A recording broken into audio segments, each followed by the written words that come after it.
In the early 1900s, radiation was not something people feared. It was something they admired. Newspapers wrote about it with excitement. Scientists called it one of the greatest discoveries of modern science. Radium glowed in the dark, and that glow became a symbol of progress. It felt futuristic. It felt powerful. It felt like proof that humanity had finally unlocked nature's secrets. Marie Curie's discoveries had turned radiation into something almost magical. It was invisible, mysterious, and incredibly energetic. Doctors began experimenting with it in medicine. It was used to treat certain skin conditions and cancers. The public saw headlines about healing rays and scientific breakthroughs. What they did not see were the long-term dangers. At that time, the risks were poorly understood. Radiation was new. It was exciting. It represented the future. And when something represents the future, people want it close to them. Companies quickly noticed this. If radiation was modern, then products that contained radiation must also be modern. If radium was powerful, then maybe it could make your skin glow. Maybe it could restore youth. Maybe it could boost energy. The language of science slowly blended with the language of advertising. Words like revitalizing, rejuvenating, and scientifically advanced appeared on packaging. By the 1910s and 1920 seconds, radioactive products were not rare. They were fashionable. Creams infused with radium promised smoother skin. Face powders claimed to stimulate natural beauty from within. Even beauty masks were marketed as giving off beneficial rays. The glow of radium was no longer just a laboratory curiosity. It was being sold as a cosmetic advantage. Advertisements often showed elegant women with flawless skin, suggesting that modern science had finally solved the problem of aging. The message was simple and powerful. This is not superstition. This is science. And science can make you beautiful. People trusted science. They trusted progress. The industrial age had brought electricity, cars, telephones. Why would radiation be any different? It was simply another step forward, another miracle from the laboratory. But here is the uncomfortable truth. At the time these products were being sold, the full dangers of prolonged radiation exposure were already starting to become visible inside laboratories and factories. Scientists working directly with radium had begun to notice strange illnesses. Some developed burns, others suffered unexplained symptoms. The warnings existed, but they were quiet. They were technical. They were not the kind of headlines that sell newspapers. The beauty industry saw something else. They saw opportunity. Radium was rare and expensive, which made it feel luxurious. If something is rare, it must be valuable. If it is valuable, it must be effective. That was the psychology. A tiny amount of radioactive material became a marketing treasure. Labels did not say danger. They said advanced.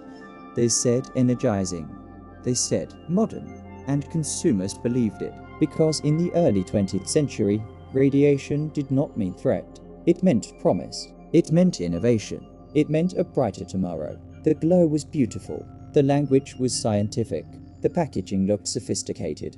And no one, at least not the average customer, imagined that this glow could slowly destroy the very cells it touched. This was not conspiracy. It was something more subtle. It was a mixture of incomplete knowledge, aggressive marketing, and blind faith in progress. And that combination would soon lead to consequences no one was prepared for. By the 1920s, radium was no longer just a laboratory curiosity. It had become a selling point. In France, one of the most famous brands was called Radio. It offered face creams, powders, toothpaste, even soaps that claimed to contain radioactive elements. Advertisements proudly displayed the words radium and thorium as proof of modern science. The products promised to stimulate the skin, restore vitality, and bring back youth. The idea was simple.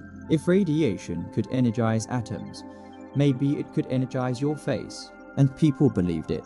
In an era obsessed with progress, glowing skin was no longer just about beauty. It was about modernity. Using radioactive cosmetics meant you were part of the future. You were not using old remedies. You were using scientific advancement. In the United States, the pattern was similar. Patent medicines containing radium began appearing on shelves. Some were marketed as health tonics. others as beauty enhancers. They claimed to improve blood flow, boost energy, and cleanse the body from within. The language always sounded clinical, scientific, advanced, but there was something missing from those labels. There were no warnings. Radium was expensive, and in many cases, the amount included in cosmetics was small. But small does not mean harmless. At that time, long-term exposure was not fully understood by the public, and even when early researchers began noticing harmful effects in industrial settings, that information did not reach consumers in clear language. Marketing was louder than caution. Some products did not even contain meaningful amounts of radioactive material. The glow of radium was sometimes more symbolic than real, but the word itself was powerful. It sold dreams. It sold transformation. It sold the illusion of scientific superiority. Think about that for a moment. A substance that scientists were still trying to understand was being applied to faces, rubbed into skin, brushed onto teeth, and it was considered luxury. Advertisements portrayed radiant women with confident smiles, promising that this new energy from science could slow aging and renew vitality. It felt cutting edge. It felt intelligent. It felt responsible, because it was endorsed by science. Or at least, that is how it appeared. At the same time, radiation therapy was being used in controlled medical settings. Doctors were cautiously experimenting with its potential to treat certain diseases. That gave the public even more confidence. If hospitals used radiation, then surely a beauty cream containing radium could not be dangerous. But there is a crucial difference between controlled medical treatment and unregulated commercial distribution, and that difference would soon become impossible to ignore. The truth is, the early 20th century was a time of incomplete knowledge. Scientific discoveries were moving faster than safety regulations. Governments were still trying to understand how to monitor industrial chemicals. Consumer protection laws were weaker than they are today. Companies operated in a grey area. They were not necessarily trying to poison customers, but they were absolutely trying to capitalize on excitement. They used the prestige of science without fully understanding or fully disclosing the risks involved. This is where the story begins to shift, because when radioactive beauty stayed on the surface of the skin, the damage could be slow and subtle.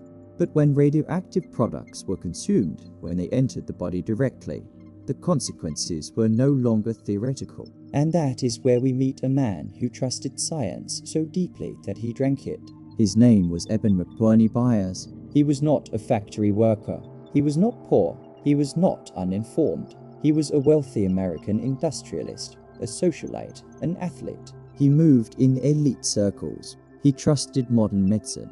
And in the late 1920s, he became one of the most famous victims of radioactive consumer products. It started with something ordinary. Byers had injured his arm. His doctor recommended a product called Radithor. It was sold as a health tonic. Each small bottle contained distilled water mixed with radium-226 and radium-228. The label did not warn of danger. Instead, it promised vitality, renewed energy, and overall health improvement. Radithor was marketed as safe. It was presented as a scientific breakthrough. It was produced by a company that claimed it understood the power of radium and how to use it properly. Byers began drinking it. At first, he felt energized. At least that is what he believed. And belief is powerful. The placebo effect is real. When someone trusts a product deeply, the body can respond in surprising ways. So he kept drinking it. One bottle a day became several. Reports later suggested he consumed over 1,000 bottles. Think about that. 1,000 bottles of radioactive water. At first, nothing dramatic happened. But radiation does not act like poison in a single moment. It accumulates. It embeds itself. It damages cells slowly and quietly. Then the symptoms began. Severe headaches, bone pain, fatigue. His jaw began to deteriorate. Teeth fell out. Lesions appeared. Doctors struggled to understand what was happening. But the truth was inside him. The radium he had consumed was settling in his bones, emitting radiation from within.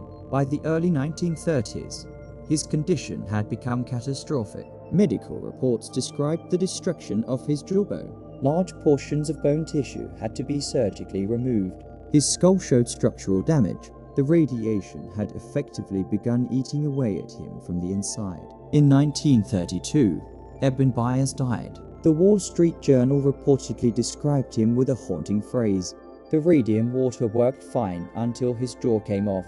It sounds almost unreal, but it was documented. His death forced federal authorities to investigate radioactive consumer products more seriously. The Federal Trade Commission acted against the company producing Radithor. The case became a public example of the dangers of unregulated radioactive medicine. But here is what makes this story more disturbing.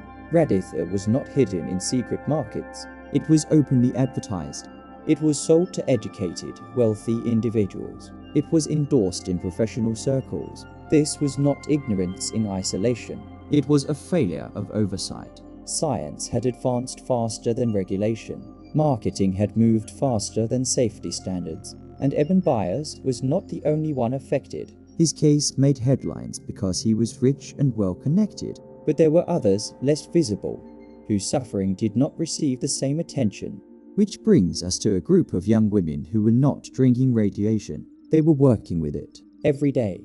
And unlike Byers, they had no luxury of choice. They were young. Most of them were teenagers or in their early 20s. They worked in factories painting witch dials with luminous paint that glowed in the dark. It was delicate work. The numbers had to be precise. The lines had to be thin. The paint contained radium. Supervisors told them it was safe to keep their brushes sharp. The women were instructed to place the tip between their lips. Lip, dip, paint. That was the routine. Lip to shape the brush. Dip into the glowing mixture. Paint the tiny numbers. They did this hundreds of times a day. Radium dust settled on their clothes, on their skin, on their hair. At night, some of them noticed something strange. Their dresses shimmered faintly in the dark. Their smiles glowed. They joked about it. They called it their shine. It felt magical. They were working with the future. What they did not know was that every time they shaped that brush with their lips, they were ingesting radioactive material. Small amounts, but repeated daily. Constant. Radium behaves like calcium inside the body. The human body cannot tell the difference. So when radium enters the bloodstream, it travels to the bones. And once there, it does not leave easily. The first signs were subtle. Toothaches, fatigue, jaw pain. Doctors struggled to explain it. Some blamed poor hygiene. Others suggested infection. Then the bone deterioration began. Jawbones softened and fractured. Teeth fell out. Open wounds refused to heal. Some women developed severe anemia. Others suffered spontaneous fractures. Radiation was silently attacking their bone marrow. One by one, the cases became impossible to ignore. But instead of immediately admitting responsibility, the companies denied everything. Medical reports commissioned by employers often downplayed the symptoms. Some women were told their problems were psychological. Others were accused of exaggerating. A few were even labeled immoral, as if personal behavior, not factory exposure, was to blame. Imagine that. Your body is breaking down. Your bones are dissolving, and you are told it is your fault. The companies knew more than they admitted. Scientific literature at the time had already begun documenting radiation injuries among laboratory workers. Internal awareness existed, but acknowledging the danger would mean accepting liability, so the denial continued. Meanwhile, the women grew weaker. One of the most haunting aspects of the case was how long radium stays active. Radium-226 has a half-life of about 1,600 years. That means once it enters the body, it continues emitting radiation for generations. Inside bone tissue, it keeps damaging cells. The glow that once felt beautiful was now lethal. Eventually, several of the affected workers filed lawsuits. This was not easy. Many were extremely ill. Some could barely walk. Court proceedings were delayed. Companies tried to outlast them, knowing their health was failing. But the women persisted. Their legal battle became one of the first major industrial safety cases in American history. It forced public attention. It forced journalists to report the reality. It forced regulators to confront the gap between scientific discovery and workplace safety. Some of the women did not live long enough to see the full impact of their fight. But their case changed history. It led to stronger labor protections. It influenced the development of radiation safety standards. It helped shape modern occupational health laws. And here is the painful contrast. The same element that was marketed as rejuvenating, energizing, beautifying, was quietly destroying the lives of the workers handling it every day. The betrayal was not just commercial, it was systemic. Trust in science had been converted into marketing power. And when warning signs appeared, those in control chose protection of profit over protection of people. This is where the illusion finally collapsed. Radiation was not beauty. It was not vitality. It was not harmless progress. It was powerful, and power without caution becomes damage. And by the time the truth became undeniable, it was already embedded in bone. The deaths of wealthy consumers like Eben Byers and the suffering of factory workers like the Radium Girls forced a reckoning. Public pressure grew. Newspapers began covering the cases more seriously. Medical experts testified in court. Scientists were called to explain what radiation does to the human body over time. And slowly, the narrative began to shift. Radiation was no longer just the symbol of progress. It was also a risk. Government agencies started paying closer attention. The Federal Trade Commission acted against fraudulent radioactive health products. Regulations became stricter. Standards for workplace safety improved. The tragedies contributed to the development of radiation protection guidelines and stronger consumer protection laws. But here is something important to understand. Regulation did not arrive because companies suddenly chose caution. It arrived because damage became visible, because suffering became undeniable, because headlines became unavoidable. The system responded after harm. And that pattern has repeated many times throughout industrial history. The early 20th century was a period of rapid discovery. Electricity transformed cities. Automobiles reshaped transportation. Chemical industries expanded. Scientific progress moved at a speed the legal system struggled to match. When innovation moves faster than oversight, risk expands quietly. The radioactive beauty products of the 1920s were not created in secret laboratories hidden in the shadows. They were displayed proudly in shop windows, advertised in magazines, promoted as intelligent choices for modern people. They were normal, and that is what makes this story uncomfortable, because the people who bought those creams were not foolish. The women who worked in those factories were not reckless. The doctors who prescribed Radithor were not evil masterminds. They were living in a time when knowledge was incomplete and regulation was weak. But there is still a lesson here. Marketing borrowed the authority of science. Companies used the excitement of discovery to create trust. And when early warning signs appeared, transparency did not move as quickly as profit. The glow sold, the danger whispered. Eventually, stronger radiation protection standards were developed. Occupational safety guidelines improved. Research to long-term exposure became more rigorous. The tragedies of the Radium Girls influenced workplace safety law in lasting ways. Their legal battles helped shape modern labor protections. In a strange way, their suffering forced the system to mature. But that progress came at a cost. The idea that something new is automatically safe simply because it is modern is one of the most persistent illusions in history. Every generation believes it is more informed than the last. Every era believes its science is more complete. And yet, history shows that scientific breakthroughs can be misunderstood, misused, or over-promoted before their risks are fully recognized. The story of radioactive beauty is not just about radium. It is about trust. Trust in labels. Trust in authority. Trust in the promise of progress. Sometimes the trust is justified. Sometimes it is premature. And sometimes it is exploited. Today, radiation safety is tightly regulated. Consumer protection laws are stronger. Workplace exposure limits exist. Labels include warnings. Research is more transparent. But the dynamic between innovation, marketing, and regulation still exists. New technologies appear. New health trends emerge. New products promise transformation.